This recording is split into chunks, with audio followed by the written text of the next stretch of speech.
Have you ever found yourself in the middle of an argument, wondering how the other person could be so irrational? Think back to those moments when you said, "Isn't this obvious?"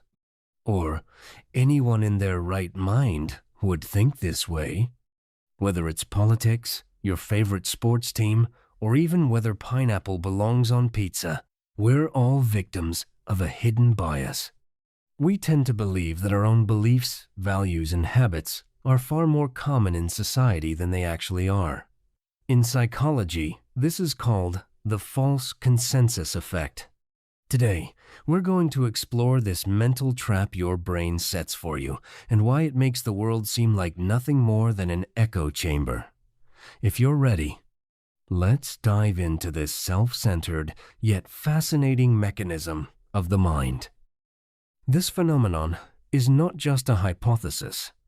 It is a scientifically proven fact. It all began in 1977 with a famous experiment conducted by social psychologist Lee Ross at Stanford University. Ross asked university students a very simple question. Would you walk around campus for 30 minutes wearing a large sandwich board that says, "Eat at Joe's"? Some students said, "Sure, why not?"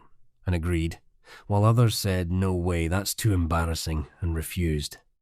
The really interesting question, however, was this. What percentage of your peers do you think would agree to do it? The results were striking. Those who agreed to carry the sign estimated that 62% of other students would also agree. Those who refused estimated that 67% of others would refuse as well.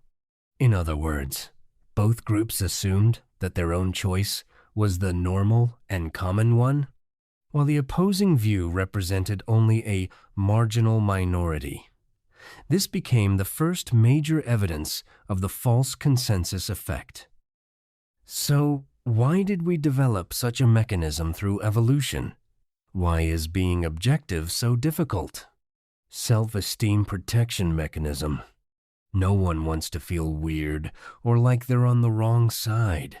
Believing that our ideas are shared by the majority helps us feel safe.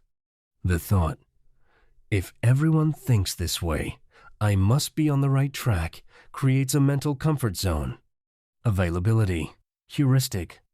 Our minds rely on the information that is most easily accessible. We can instantly access our own thoughts, emotions, and memories. Stepping into someone else's perspective, on the other hand, requires effort.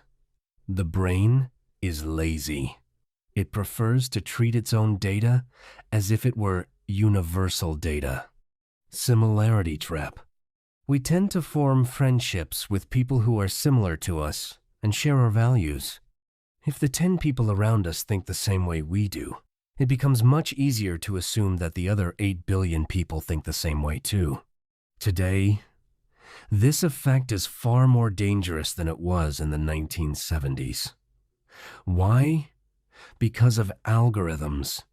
Social media platforms show you only the news you want to see and the comments of people who think like you. This artificially reinforces the false consensus effect.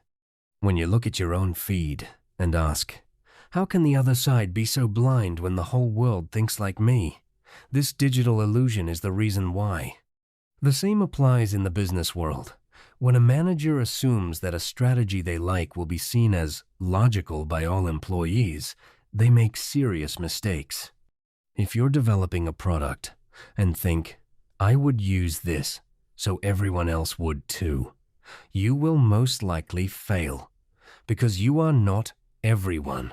What should we do then? How can we free ourselves from this cognitive prison? Question your default settings. When you feel very certain about something, pause and ask yourself, is this a fact or just my perspective? Seek cognitive diversity. Listening to someone who fundamentally disagrees with you isn't just a courtesy, it's a mental necessity. Try to understand their chain of reasoning. Trust statistics, not your intuition. Test statements that start with, I think people against actual data. You'll often find that you're wrong. The world is far broader and more diverse than the small mirror maze we construct in our minds. The moment you recognize the false consensus effect, you begin to open the door to true empathy and objectivity. The next time you feel like asking someone, "How could you possibly think that way?" remember, this little trick your mind is playing on you. Thanks for watching. Have you ever assumed that everyone agreed with you, only to be deeply disappointed? Let's talk about it in the comments.